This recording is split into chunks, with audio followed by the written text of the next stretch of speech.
Yo, what up, Street Talks? There, Kim. Alright, the thought. This one is on how to gain and achieve more physiological power. So, I mean, this is just kind of more of a philosophy on life, but what is it that we humans and people really, really want, and towards what ends and why?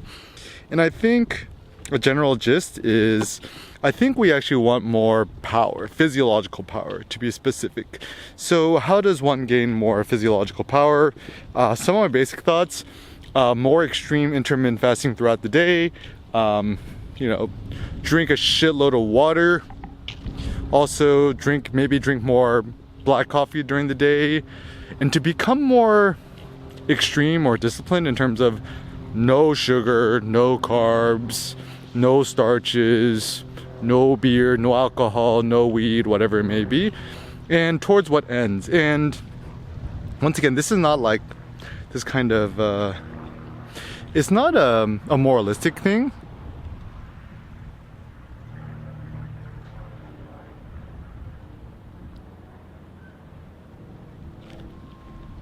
Actually, in fact, the whole purpose is so you could gain more physiological power, more feelings of fullness and well-being. And and at night when you break your fast, just eat a shitload of meat, bitter leafy greens, spices, herbs, and stuff like that. And I think that, obviously during the day, to walk as much as humanly possible, to be outdoors as much as possible, to get as much fresh air as possible, different heat and cold, so taking cold showers, or even if it's hot outside, allowing yourself to embrace the hotness.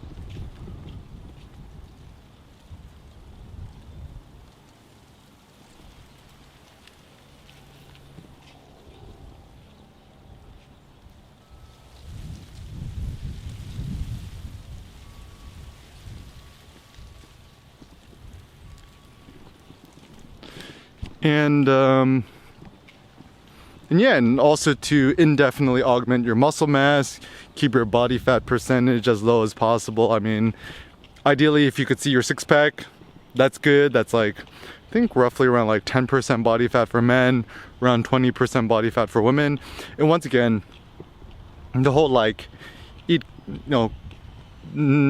for me to not eat carbs, sugars, and stuff like that is because I just want to use myself as an experiment to see how physiologically strong I could become. And throughout the day, you're exhausted, just take a quick nap, put on a face mask.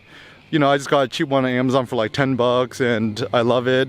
Some earplugs. I recommend the Heroes brand, the little blue colored ones. And then just nap.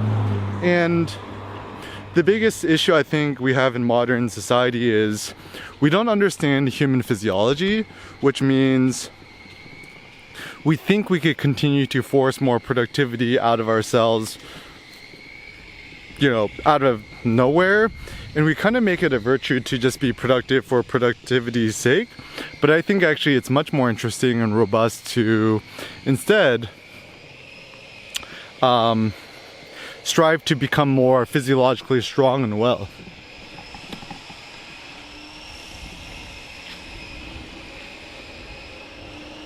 Yo, check out that sweet NSX.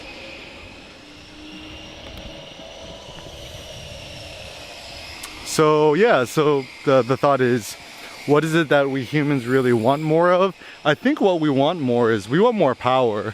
But power over other human beings, in my opinion, is a bit boring. I'm like, and it's additionally headaches and stress that's not really worth it. I think ultimately, to have power over yourself and to own yourself is the ultimate goal.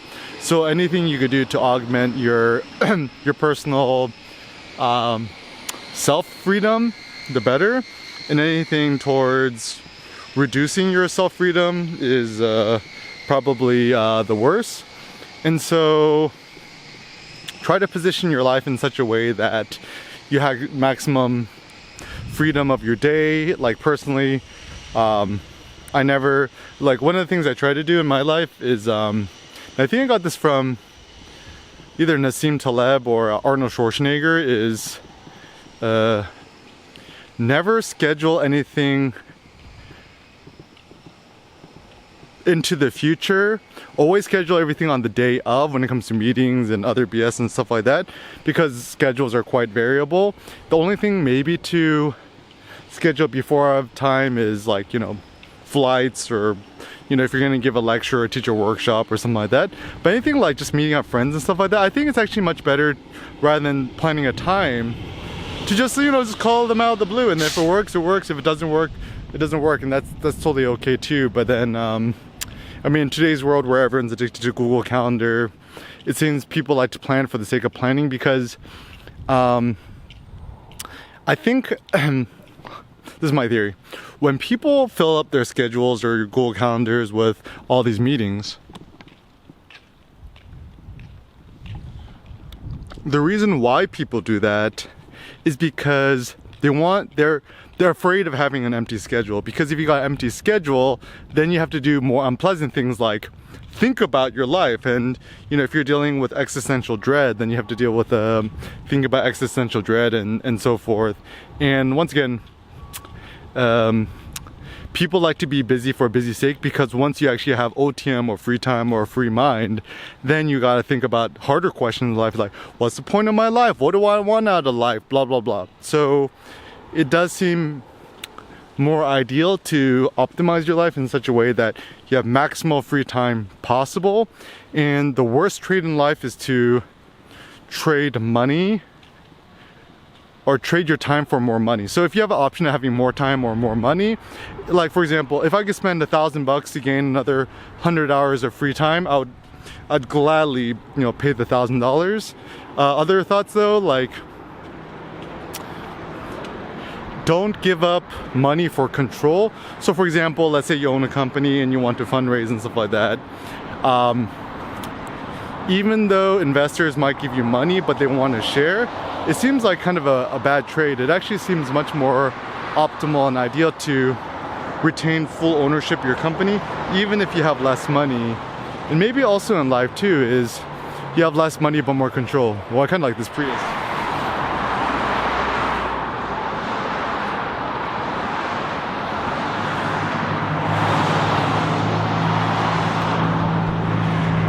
Gangsta black on black Prius, right? But anyways, so yeah, like in your personal life, just think to yourself, you know, how can I gain more personal freedom in my life and stuff like that. Know that your life ain't cheap. Don't sell yourself for cheap, and self-ownership is the goal.